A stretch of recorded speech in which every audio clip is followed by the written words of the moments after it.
Siltumenerģija ir dārgs prieks, atzīst Grobiņas novada namsaimnieks vadītājs Raivis Ļaudams. No viņa apsaimniekotajām mājām 23 saņem Grobiņas siltuma pakalpojumus.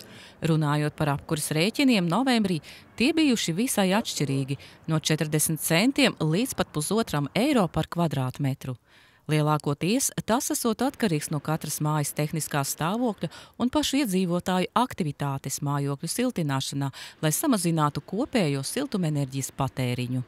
Mēs arī kā nama apsaimniekotāji cenšamies mājas līdzekļu ietvaros mainīt logus, durvis, es domāju ārdurvis, kāpņtelpu logus, tādējādi mazliet to māju padarot siltāku. Ja būs kārtīga ziema, tad varēs redzēt, kā mums ies ar to apkuri, ar to maksāšanu.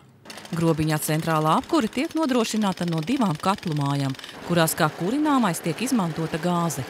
Lai mazinātu šī dārgā izejmateriāla ietekmi uz siltuma tarifiem, pat uzsākta centrālās katlu mājas rekonstrukcija, kas ir sen gaidīts projekts. Plānots, ka līdz nākamā gada vidum te tiks uzbūvēta šķeldas noliktava un uzstādīts šķeldas apkures katls, kas ļaus būtiski samazināt kurināmā izmaksas. Tarifs tiks pārskatīts.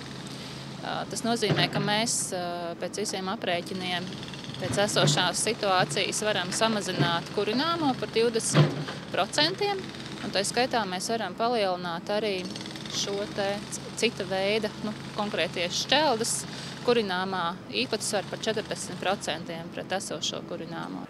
Lai paaugstinātu centralizētās siltuma apgādes efektivitāti, jau šī gada sākumā Grobiņā ar Eiropas fondu līdzfinansējumu tika pabeigta siltumenerģijas pārdales un sadales tīklu būvniecība, kas izmaksāja nedaudz vairāk par €500,000.